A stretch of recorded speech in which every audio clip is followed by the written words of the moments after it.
ya, kita masih di Washington Auto Show nih saat ini. Ya, sekarang kita lagi test drive ya dengan mobil yang cantik ini. Sayangnya namanya test drive biasanya kan kita yang ngetes, tapi ini kita langsung bersama dengan drivernya udah ada, ganteng lagi.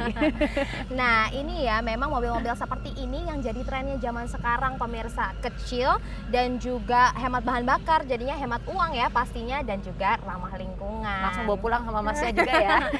Tapi nih ya, mobil-mobil seperti ini sebenarnya agak berpengaruh nih ya secara ekonomi bagi industri otomotif. Mobil-mobil besar kayak truk, bus-bus gitu, dan juga mobil-mobil yang SUV yang biasanya tuh boros gitu. Iya, tapi kan lebih hemat seperti ini. Makanya kita lihat ya, apa sih pengaruhnya sebenarnya ke industri otomotif yang lain. Simak liputan berikut ini.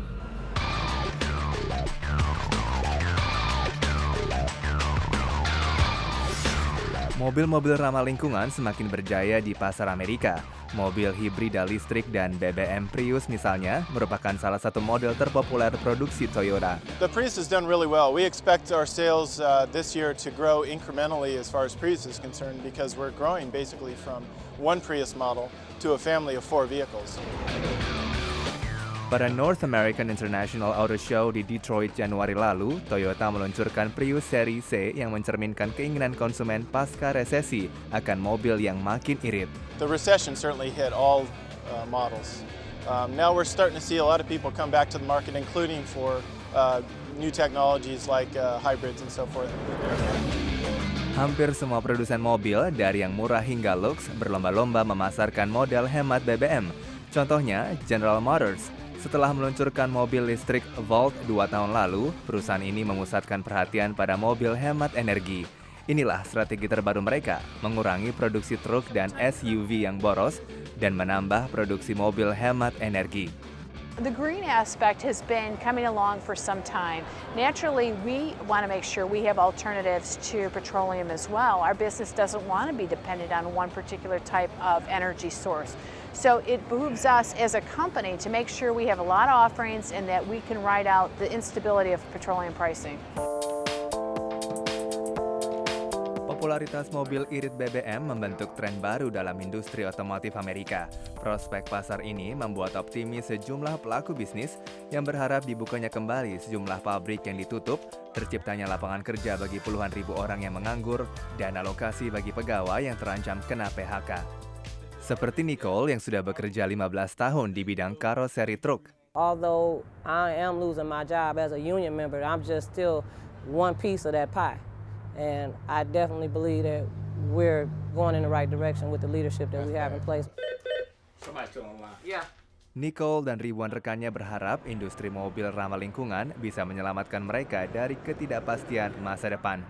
Dari Detroit, Michigan, tim VOA. Oh, jadi ternyata krisis ekonomi itu berpengaruh banget ya untuk industri otomotif. Jadi lesu gitu.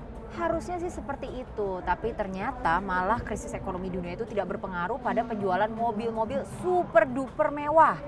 Faktanya adalah itu justru meningkat ya di tahun 2011 menjadi 14%. Betul, jadi mobil-mobil kayak Rolls-Royce, BMW, Mercedes-Benz, dan mobil-mobil keren di sekitar kita, Lincoln kita bisa beli ya.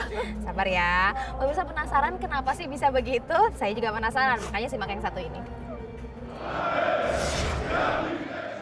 Meskipun kondisi ekonomi dunia sedang lesu dan tak menentu, penjualan mobil mewah justru sangat baik.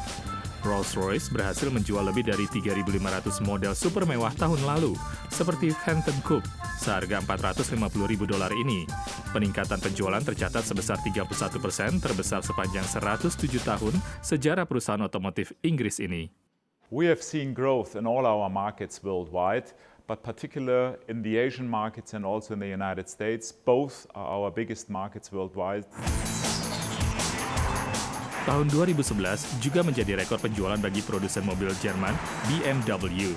Rekor ini berhasil mengambil posisi teratas yang biasa ditempati Mercedes dan Toyota Lexus.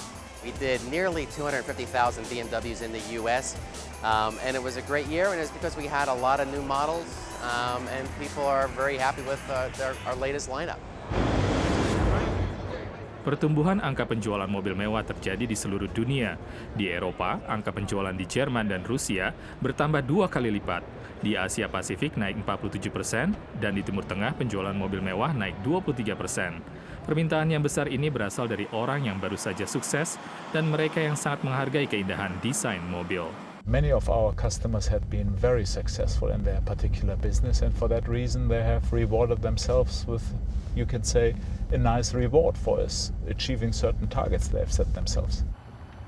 Tahun 2011, segmen mobil mewah secara keseluruhan naik 14%.